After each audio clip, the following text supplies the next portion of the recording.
Hello बच्चों, कैसे हो। नमस्कार सभी को। आशा करता हूं आपकी क्लासें अच्छे तरीके से चल रही होंगी। आज आपके YouTube चैनल के सेशन में हम क्लास 10th के बारे में बात कर रहे हैं और क्लास 10th का चैप्टर आपका चल रहा था क्लॉज। उसी के बारे में बात करते हैं। क्लास 10 शॉर्ट ग्रामर का लास्ट टॉपिक है और क्लॉज के जस्ट बाद we have to study here composition grammar. In composition grammar there are only 2 topics given in your curriculum. आपके पाठ्यक्रम में केवल 2 ही टॉपिक दिए गए हैं। एक टॉपिक लेटर राइटिंग, दूसरा टॉपिक पैराग्राफ राइटिंग। तो यहां 10th क्लास में हम क्लॉज के बारे में ही बात कर रहे हैं। प्रिय विद्यार्थियों, क्लॉज का 2 प्रकार से क्वेश्चन आता है बोर्ड एग्जाम में। पहला जो प्रकार दिया गया है वो है आपका रिक्त स्थान से संबंधित और दूसरा है वाक्यों से संबंधित। पहला प्रकार वो है जिसमें रिक्त स्थान आपको दिए हुए आएंगे और रिक्त स्थान में रिलेटिव प्रोनाउन भरना है। We are studying here only relative pronoun, इनको हम पढ़ रहे हैं। दूसरी बात यहां करते हैं कि रिलेटिव प्रोनाउन के अलावा और भी यहां क्लॉज हैं, उनका अध्ययन हम यहां 1-2 का ही करेंगे, बस बाकी का नहीं करेंगे, क्योंकि आपके सिलेबस में बस रिलेटिव प्रोनाउन ही दिए हुए क्लॉज में। चलिए क्लॉज की बात करते हैं। तो क्लॉज में आपका WHO हु कंप्लीट हो चुका है। इसकी पहली और दूसरी दोनों विधि हो चुकी है। हुज की बात करते हैं तो पहली विधि कंप्लीट हो चुकी है। अभी दूसरी विधि के बारे में हम अध्ययन यहां करेंगे। अब आप लिखिए और समझिए सभी विद्यार्थी who are studying class 10th।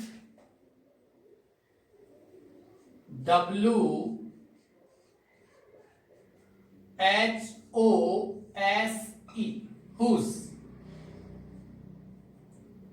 Whose माने जिसका, जिसकी, जिसके। पहली विधि कंप्लीट हो चुकी है। पहली विधि में क्या होता है, प्रथम वाक्य के अंत में, प्रिय विद्यार्थियों, जब हम हुज के बारे में बात करते हैं तो प्रथम वाक्य के अंत में कोई न कोई व्यक्ति दिया हुआ आता है। वो व्यक्ति आपका चाहे नाउन है चाहे प्रोनाउन है, संज्ञा है चाहे सर्वनाम है, लेकिन व्यक्ति दिया हुआ आएगा। जबकि दूसरी विधि में क्या होता है, वह व्यक्ति प्रथम वाक्य के प्रारंभ में ही दिया हुआ आता है। ओके डियर्स, यहां बात कर रहे हैं हुज के बारे में। 2 विधि हैं हु की तरह, जैसे WHO हु में आता है, प्रथम वाक्य के अंत में व्यक्ति, प्रथम वाक्य के प्रारंभ में व्यक्ति। उसी प्रकार से हुज में भी पहली विधि में आता है प्रथम वाक्य के अंत में व्यक्ति और प्रथम वाक्य के प्रारंभ में व्यक्ति। तो यहां बात कर रहे हैं विधि सेकंड। ये लिखनी है आपको पहले हिंदी मीडियम वाले बच्चों को, लेकिन थोड़ा ध्यान और दीजिए। WHO हु में दूसरे वाक्य में उस पहले वाक्य के व्यक्ति का कर्ता दिया हुआ आता है ही, सी, आई, वी, यू, दे। जबकि WHOSE हुज को जोड़ते समय दूसरे वाक्य में पहले वाक्य के उस व्यक्ति का कोई पजेसिव प्रोनाउन संबंध कारक सर्वनाम दिया हुआ आता है। चलते हैं विधि सेकंड में। लिखिए, हिंदी मीडियम वाले बच्चे लिखेंगे, इस विधि में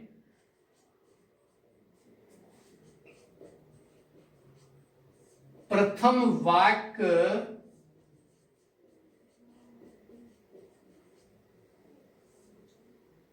के प्रारंभ में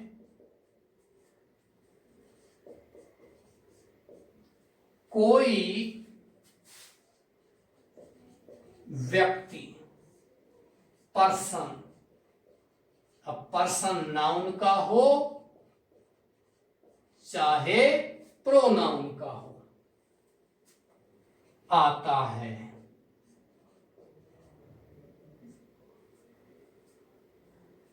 और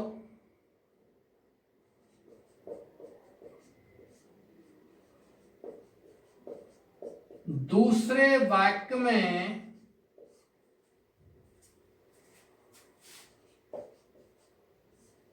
उस व्यक्ति का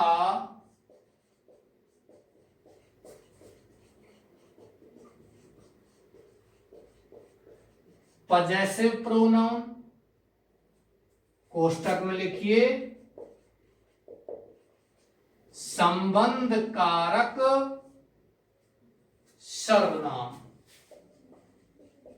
प्रिय विद्यार्थियों, यहां हम जो बात कर रहे हैं, पहली विधि में क्या बताया था कि इस विधि में प्रथम वाक्य के अंत में, प्रारंभ की जगह क्या है, अंत में व्यक्ति आता है और दूसरे वाक्य में उस व्यक्ति का पजेसिव प्रोनाउन आता है। बस पहली विधि और दूसरी विधि में थोड़ा सा पहचानने में यह अंतर है कि पहली विधि में प्रथम वाक्य के अंत में व्यक्ति आता है, जबकि दूसरी विधि में प्रथम वाक्य के प्रारंभ में व्यक्ति आता है। व्यक्ति का पजेसिव प्रोनाउन आता है। दोनों वाक्यों को जोड़ते समय आप इसको साथ साथ ही कॉपी करते चल, लिखते चलिए, मैं बिल्कुल धीमे चल रहा हूं। दोनों वाक्यों को जोड़ते समय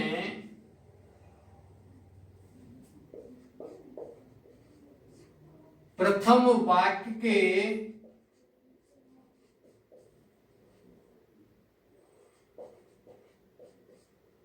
व्यक्ति को लिखकर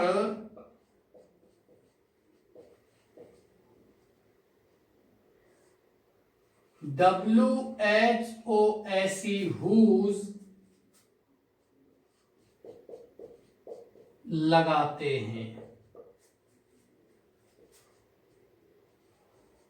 वह दूसरे वाक्य को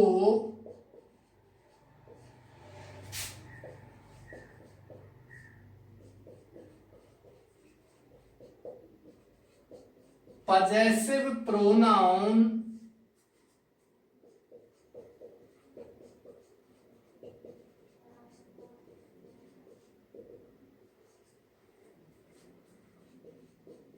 हटाकर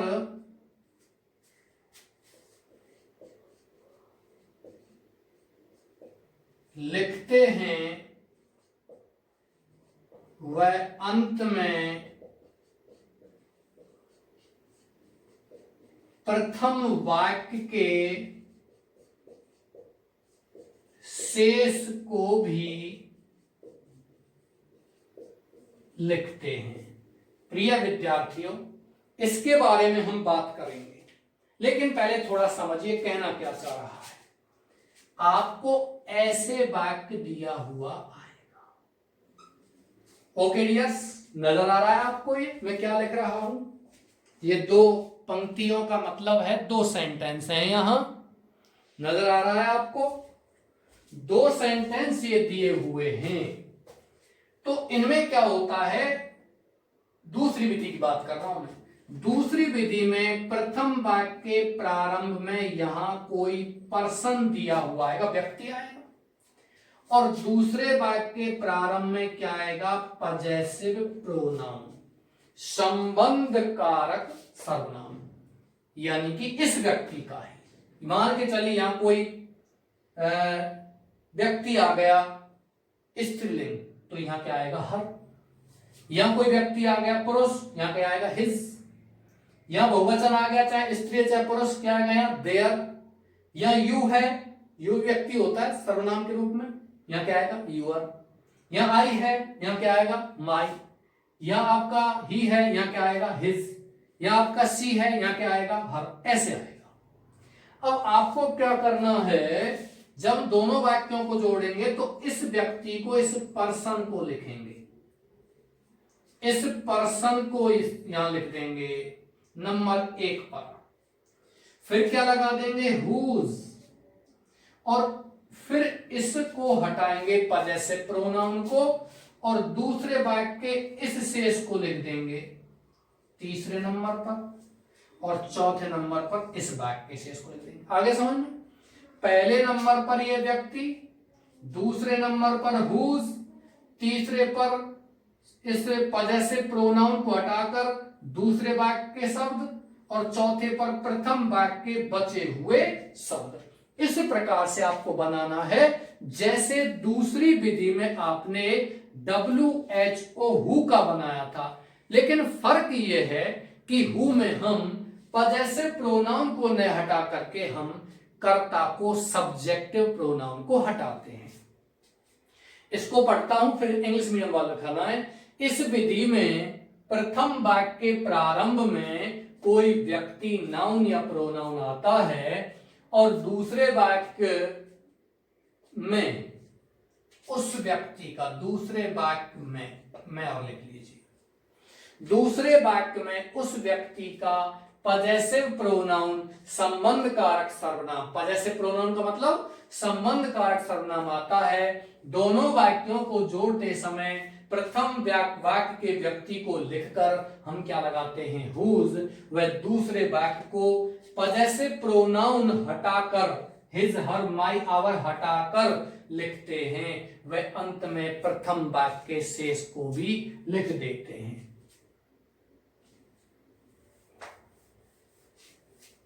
लिखो in this method, English medium वाले लिखो in this method the person noun या pronoun is given at first,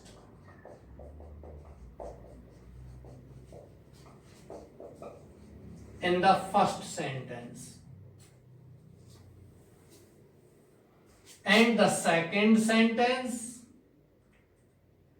मैं इसको मिटा रहा हूं, आशा करता हूं आपने इसको उतार लिया होगा।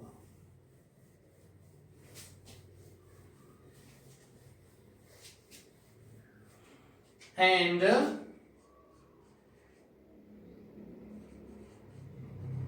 the second sentence has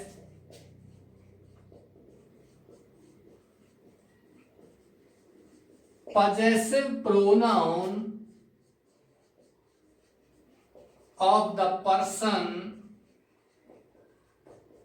given in the first sentence.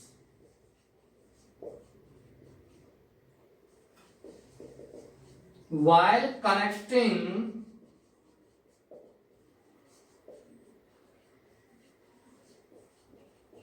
the sentences, write the person, then whose,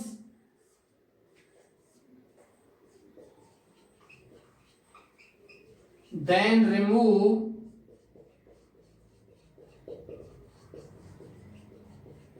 possessive pronoun from the second sentence and write the rest of the words and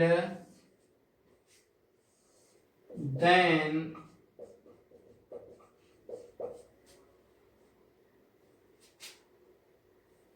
the words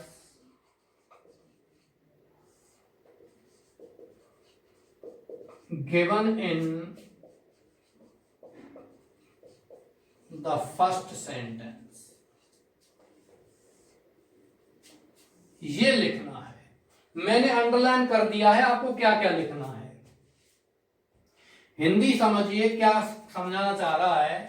in this method, इस विधि में, method माने विधि या तरीका, the person व्यक्ति, noun हो pronoun हो, संज्ञा हो सर्वनाम हो, द पर्सन इज गिवन, व्यक्ति दिया जाता है, एट फर्स्ट माने शुरुआत में ही, इन द फर्स्ट सेंटेंस पहले वाक्य में, and the second sentence as possessive pronoun, और दूसरा वाक्य क्या रखता है, दूसरे वाक्य में क्या होता है, पजेसिव प्रोनाउन, संबंध कारक सर्वनाम ऑफ द पर्सन, उस व्यक्ति का, given in the first sentence, जो पहले वाक्य में दिया गया है। पहले वाक्य में दिए गए व्यक्ति का सर्वनाम कौन सा, पजेसिव दिया हुआ आता है। while connecting the sentences, दोनों वाक्यों को जोड़ते समय, राइट द पर्सन, उस व्यक्ति को लिखो, देन उसके बाद हुज लिखो, देन तब रिमूव पजेसिव प्रोनाउन, संबंधवाचक सर्वनाम को हटाओ, फ्रॉम द सेकेंड सेंटेंस, दूसरे वाक्य से, एंड राइट और लिखो the rest of the words, शेष शब्दों को, एंड देन द वर्ड्स, और फिर शब्दों को लिखो, गिवन जो दिए गए हैं इन द फर्स्ट सेंटेंस, पहले वाक्य में। आप इसको कॉपी कीजिए, उतारिए, आपको 4 सेकंड का समय दिया जा रहा है, कॉपी कर सकते हो आप इसको।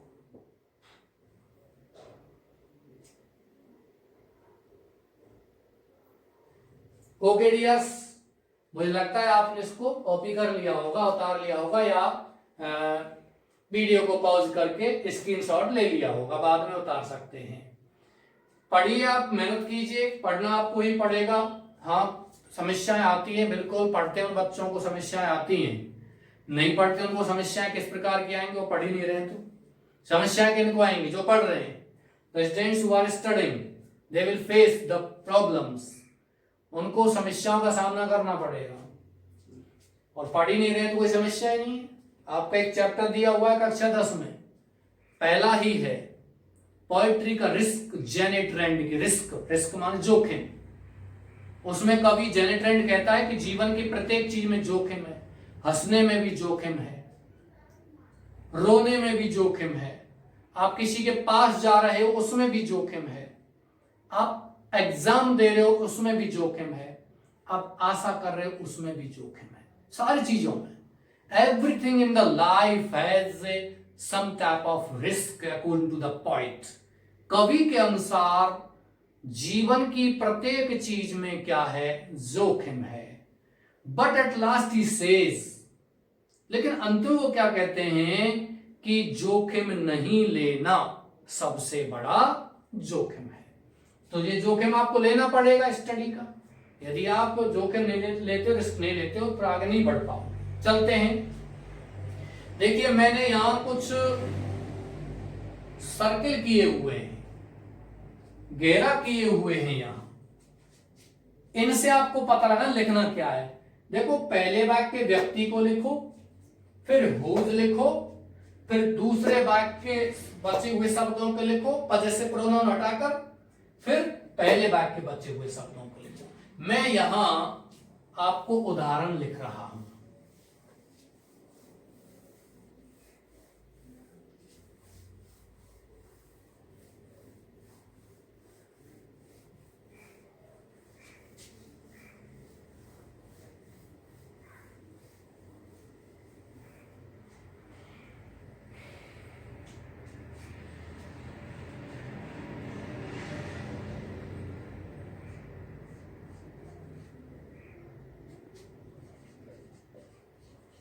The nurse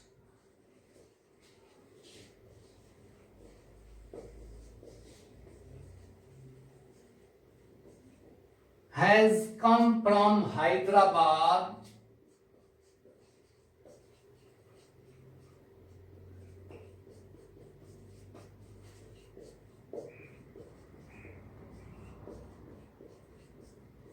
इस प्रकार से आपको सेंटेंस आएगा।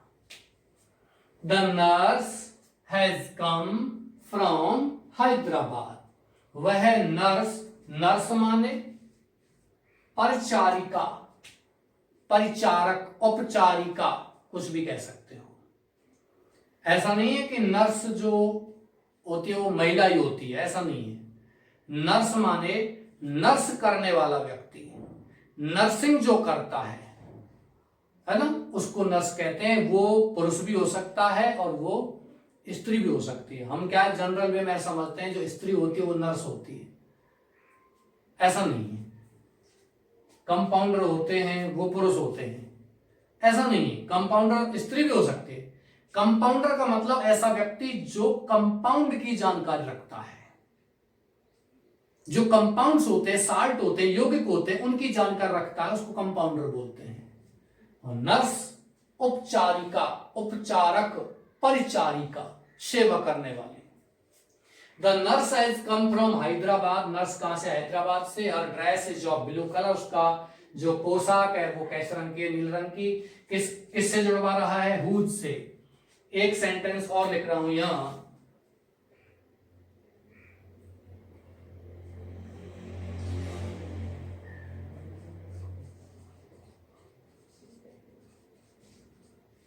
The engineer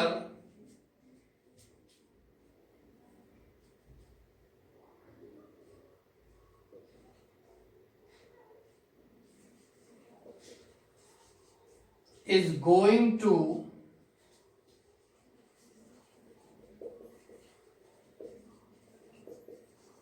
organize a party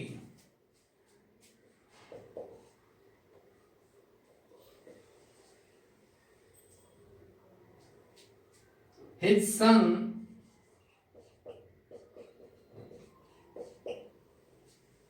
got first rank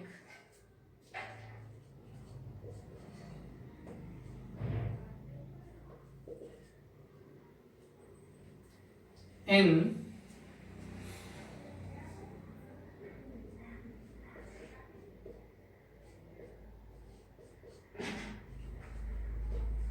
IIT exam. Engineer is going to organise a party. वह अभियंता एक पार्टी देने जा रहा है। हिज सन, उसके पुत्र ने, गॉट, प्राप्त की, फर्स्ट रैंक, प्रथम रैंक, इन IIT एग्जाम, IIT की परीक्षा में। तो यहां प्रश्न यह बनता है कि कौन सा इंजीनियर पार्टी दे रहा है? The engineer is going to organise a party. एक इंजीनियर एक पार्टी का आयोजन करने जा रहा है, पार्टी का आयोजन कर रहा है। कौन सा इंजीनियर पार्टी का आयोजन कर रहा है? वो इंजीनियर जिसके पुत्र ने फर्स्ट रैंक प्राप्त किया, वो दे रहा है पार्टी। इंजीनियर बहुत सारे हैं, लेकिन यह पार्टी कौन दे रहा है? जिसके पुत्र ने फर्स्ट रैंक प्राप्त किया। ऐसे ही समय है कि nurse has come from Hyderabad. वो नर्स हैदराबाद से आई है। कौन सी नर्स हैदराबाद से आई है? वो नर्स जिसने नीले रंग के कपड़े पहने हुए, वो आई है हैदराबाद से। और तो कई नर्स हैं, हमें क्या पता कौन कौन सी नर्स कहां से आई है, लेकिन कोई बता रहा है कि वो नर्स जो खड़ी है, who is wearing the blue colour dress, वो हैदराबाद से आई है। ये सेंटेंस भी आपको किससे जोड़ना है? हुज से। चलिए पहले इसको बनाते हैं। द नर्स, ओके डियर्स, पहचान देखिए। प्रथम वाक्य के प्रारंभ में क्या दिया हुआ? व्यक्ति नर्स। अंत में क्या है? हैदराबाद। व्यक्ति नहीं है, किसी व्यक्ति का नाम हैदराबाद थोड़ी रखेंगे हम, नहीं।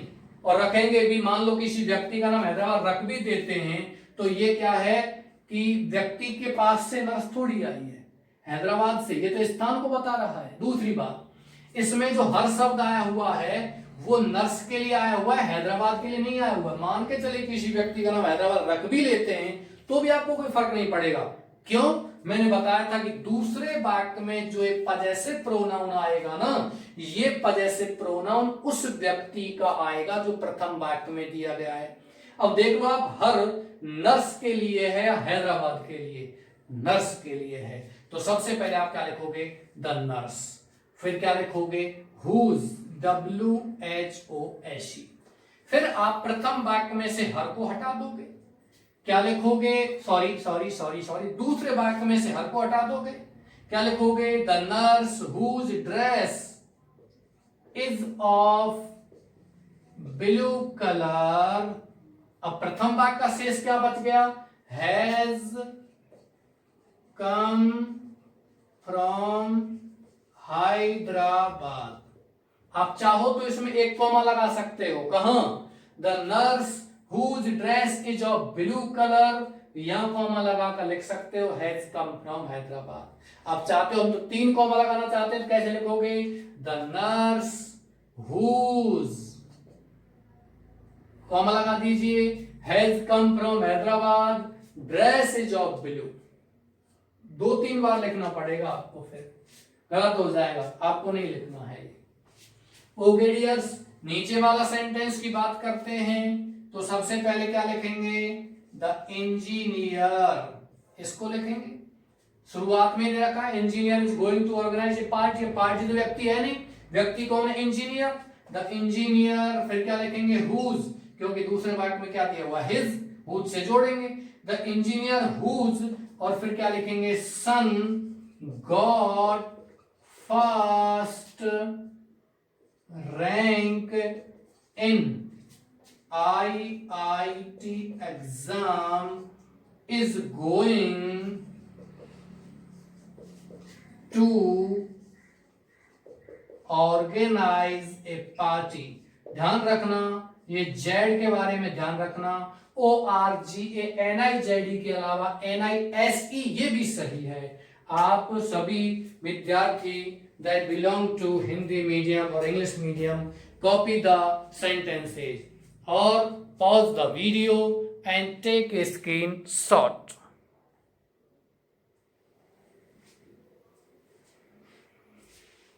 ये आपका कंप्लीट हो चुका है प्रिय विद्यार्थियों।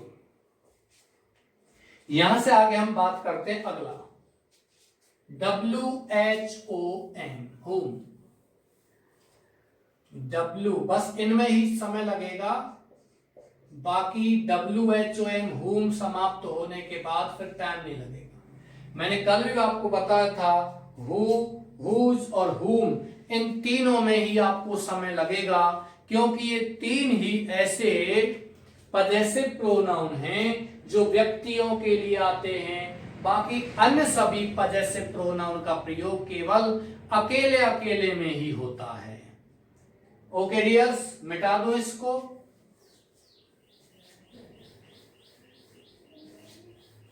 आप इसमें हिंदी अर्थ लिखिए पहले तो, जिसको जिन्हें जिनको, जिसको जिन्हें जिनको, ध्यान रखना। इसके बाद हुम के बाद हम बात करते हैं, सॉरी हुज के बाद बात करते हैं हुम का। विधि नंबर 1, हिंदी मीडियम वाले लिखेंगे पहले, होम का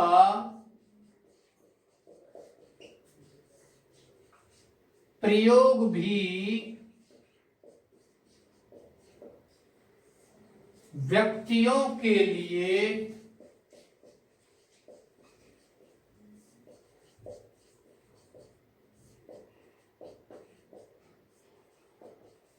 किया जाता है। इस विधि में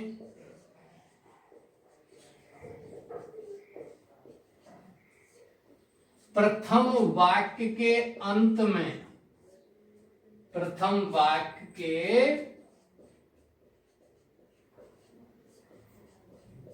अंत में कोई पर्सन यानी कि व्यक्ति, अब वो व्यक्ति आपका नाउन हो या प्रोनाउन हो। इस विधि में प्रथम वाक्य के अंत में कोई पर्सन आता है, वह दूसरे वाक्य में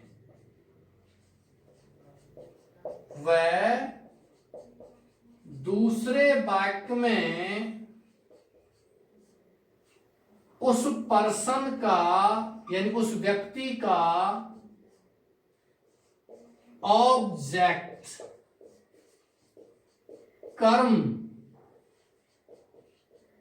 आता है। यहां तक लिखिए, धीमे धीमे लिखिए, बिल्कुल धीमे लिखना है। हुम का प्रयोग भी हुज और हुम का प्रयोग भी व्यक्तियों के लिए किया जाता है। इस विधि में प्रथम वाक्य के अंत में कोई पर्सन यानी नाउन या प्रोनाउन आता है, वह दूसरे वाक्य में उस पर्सन का ऑब्जेक्ट यानी कर्म आता है। दोनों वाक्यों को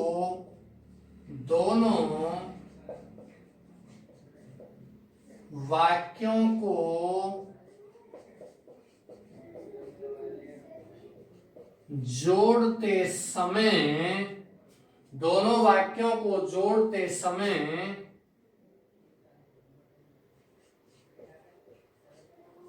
प्रथम वाक्य को लिखकर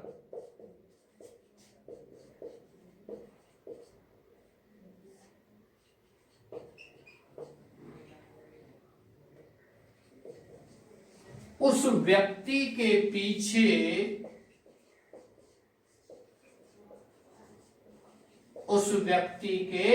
पीछे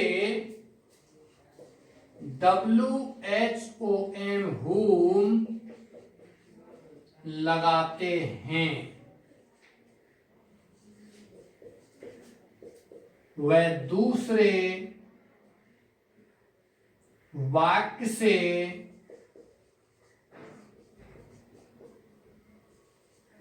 उस व्यक्ति के कर्म को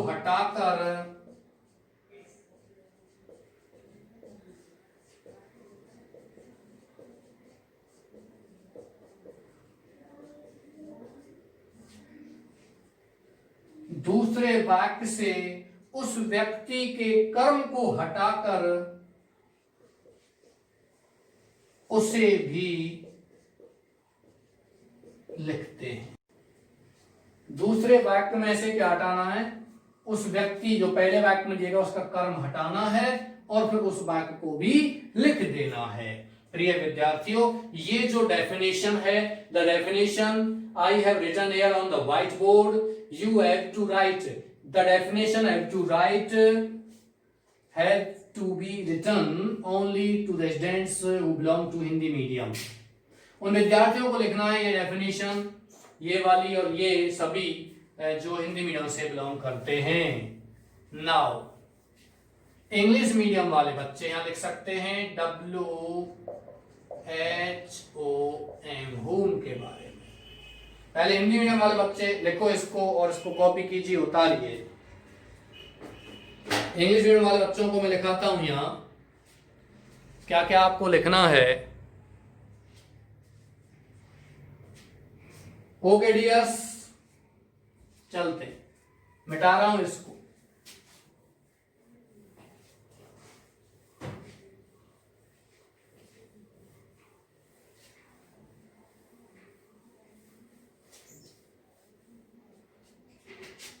लिखिए WHOM whom is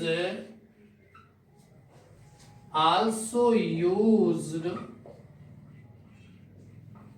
for persons। पहली विधि लिखनी है आपको, first method. In this method the person का मतलब हो सकता है यहां नाउन या प्रोनाउन। द पर्सन, नाउन या pronoun, is given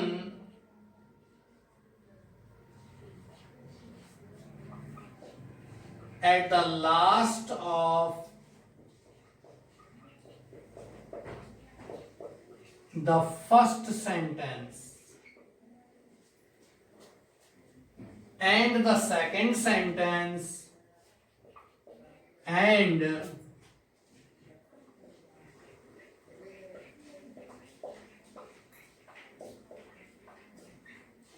the second sentence has, दूसरा वाक्य रखता है the objective, ऑब्जेक्ट लिख लीजिए, the object of the person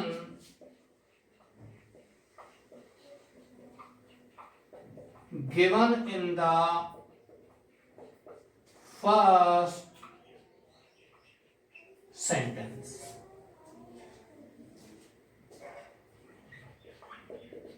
While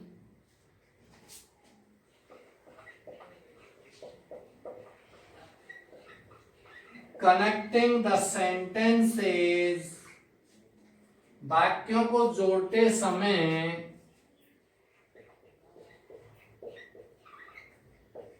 write the first sentence.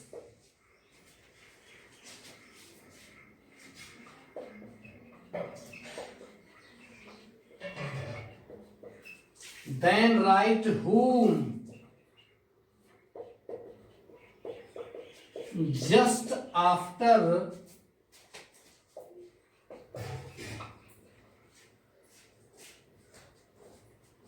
the person.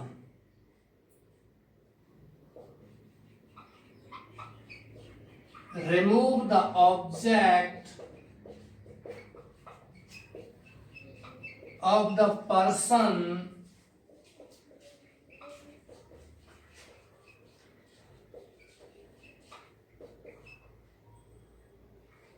from the second sentence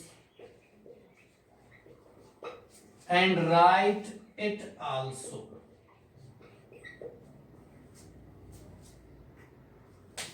English medium वाले बच्चों को ये उतारना है, कॉपी करनी है। सभी जो विद्यार्थियों को WHOM होम के बारे में मैं बता चुका हूं। WHOM होम जो है वो किसी कर्म को इंगित करता है। आपको 5 सेकंड दी जा रही हैं, आप इसको कॉपी कीजिए, उतारिए या वीडियो को पॉज करते हुए भी आप इसका स्क्रीनशॉट ले सकते हैं और जो ही आपका वीडियो समाप्त होता है उसके बाद इसको आप लिख सकते हैं। ओके डियर्स, आपका 5 सेकंड समाप्त हो चुकी हैं। आपने इसको कर लिया होगा, लिख लिया होगा, जो भी है। मैं नहीं जानता आप किस किस तरीके से इसको लिखते हैं, लेकिन ये आपको करना है। प्रिय विद्यार्थियों, ये अच्छे से समझने हैं क्योंकि सबसे सरल टॉपिक भी है। ये टॉपिक आपका कोई टफ नहीं है, बस पढ़ना तो आपको पड़ेगा। हाँ, आपको लगेगा ऐसे सारे टॉपिक टफ हैं, कुछ भी नहीं। पढ़िए, मेथड सीखिए और उसके बाद आप प्रैक्टिस जरूर कीजिए, because practice makes a man perfect. आप यदि अभ्यास करते हो तो फिर आप इसमें पूर्ण हो जाओगे, फिर आपको दिक्कत नहीं आएगी, बिल्कुल भी आपको नॉर्मल प्रतीत होंगी सारी चीजें। इसके बाद कंपोजिशन, ग्रामर के बाद हम पोएट्री लेंगे आपकी, टेंशन मत करना। बहुत अच्छे तरीके से पूरी जो पोएट्री है, पोएम्स को यहाँ व्हाइट बोर्ड पर लिख करके आपको पोएम समझा दी जाएंगे। पोएम समझाने के बाद इसके जस्ट बाद आपको क्वेश्चन आंसर लिखा दी जाएंगे बहुत अच्छे तरीके से, बिल्कुल फ्री होकर के। आप बिल्कुल निश्चिंत रहिए, अगले 2 महीने तक भी आपके स्कूल ऑफलाइन क्लासेज नहीं चलती हैं तो भी, हाँ ऑफलाइन क्लासेज आपकी चलती हैं तो आपको वह समझाया भी जाएगा, लेकिन ऑफलाइन क्लासेज नहीं भी चलती है तो अगले 2 महीने 3 महीने तक भी हम यहाँ पूरा कोर्स, पूरा सिलेबस बहुत अच्छे तरीके से कराएंगे। इसके साथ साथ रिवीजन भी बहुत अच्छे से करेंगे। चलते हैं, बात करते हैं होम के बारे में। चल रहा था इंग्लिश मीडियम वालों का। WHOM home is also used, home का प्रयोग भी किया जाता है फॉर पर्सन्स, किनके लिए? व्यक्तियों के लिए। इन दिस मेथड, इस विधि में, पहली विधि की बात चल रही है यहां। द पर्सन यानी व्यक्ति, वो नाउन भी हो सकता है, प्रोनाउन भी हो सकता है, is given at the last of the first sentence. वो व्यक्ति कहां दिया हुआ आएगा? प्रथम वाक्य के अंत में। लास्ट माने अंत और फर्स्ट माने प्रारंभ। लास्ट माने अंत में दिया हुआ आएगा ऑफ द फर्स्ट सेंटेंस, प्रथम वाक्य, and the second sentence has the object, और दूसरे वाक्य में क्या होता है? द ऑब्जेक्ट यानी कि कर्म होता है ऑफ द पर्सन, उस व्यक्ति का, given in the first sentence, पहले वाक्य में। पहले वाक्य में प्रिय विद्यार्थियों व्यक्ति दिया हुआ आता है। पहले वाक्य में क्या दिया हुआ आता है? एक व्यक्ति दिया हुआ आता है, लेकिन वो व्यक्ति पहले वाक्य कहां दिया हुआ आएगा? अंत में आएगा। और दूसरे वाक्य में जो पहले वाक्य के अंत में व्यक्ति दिया हुआ है, उस व्यक्ति का कर्म दिया हुआ आएगा। मैं आपको फिर बता रहा हूं, थोड़ा सा ध्यान दीजिए। WHO हु में भी व्यक्ति आता है, अंत में और फर्स्ट में, दोनों विधि में, लेकिन उसमें दूसरे वाक्य में कर्ता आता है, जिसको हटाते हैं। WHOS हुज में भी व्यक्ति आता है, अंत में या फर्स्ट में, लेकिन दूसरे वाक्य में उस व्यक्ति का पजेसिव प्रोनाउन संबंध कारक आता है, जिसको हटाते हैं। जबकि हुम में भी व्यक्ति आता है, पहली विधि में प्रथम वाक्य अंत में और दूसरी विधि में प्रथम वाक्य प्रारंभ में, जबकि दूसरे वाक्य में उस व्यक्ति का कर्म दिया हुआ आता है, उस कर्म को हम क्या कर देते हैं? हटा देते हैं। या ऑब्जेक्ट आप लिखना चाहो तो लिख सकते हो, ऑब्जेक्ट लिखना चाहो तो लिख सकते हो। कौन कौन से कर्म होते हैं जो हटाने हैं? मैं तो लिखा दिया, कर्ता लिखाया था ही, सी, आई, वी, यू, दे, और पजेसिव में लिखाया था his, her, my, our, your. Object में लिख लीजिए him, her, you, me, us, them, या कोई नाउन भी हो सकती है, संज्ञा भी हो सकती है, वो व्यक्तियों के तो भी आ सकता है। लिखना चाहो तो लिख सकते हो इसको। वाइल कनेक्टिंग द सेंटेंसेज, वाक्यों को जोड़ते समय, वाइल कनेक्टिंग जोड़ते समय, द सेंटेंसेज वाक्यों को, राइट लिखो द फर्स्ट सेंटेंस पहले वाक्य को, देन राइट तब लिखो whom, WHM, मतलब पहला वाक्य पूरा लिखना है, और पहले वाक्य को लिखने के बाद हमें क्या लिखना है? WHOM, whom लिखना है, जस्ट आफ्टर द पर्सन, ठीक उस व्यक्ति के बाद। रिमूव हटाना है, द ऑब्जेक्ट माने कर्म, ऑफ द पर्सन उस व्यक्ति का, फ्रॉम द सेकेंड सेंटेंस दूसरे वाक्य में से। पहले वाक्य का जो व्यक्ति है ना, उसका कर्म दूसरे वाक्य में आएगा, उस दूसरे वाक्य में से उस व्यक्ति का कर्म हटाना है। एंड राइट इट आल्सो, और इस वाक्य को भी लिखना है। कैसे कैसे आपको ये वाक्य आएगा, कैसे लिखना है? देखिए इस तरीके से आपको, यहां मैं और थोड़ा सा मिटा देता हूं, आप लिख सकते हो इसको। देखिए ऐसे सेंटेंस आपको आएगा, ऐसे सेंटेंस आपको दिया हुआ आता है। ओके डियर्स, WHOM whom का जब हम प्रयोग करेंगे तो प्रथम वाक्य के अंत में यहां क्या आएगा? कोई पर्सन, मतलब कोई व्यक्ति। जबकि दूसरे वाक्य में कर्ता, क्रिया, और इस जगह पर क्या आएगा? कर्म आएगा। क्या आएगा?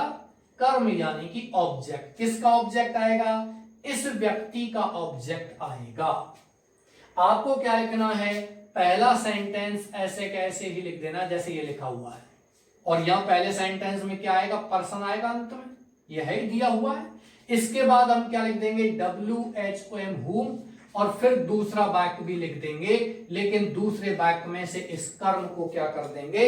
हटा देंगे। इस प्रकार से ये सेंटेंस जुड़ेगा। और दूसरी विधि में क्या होगा?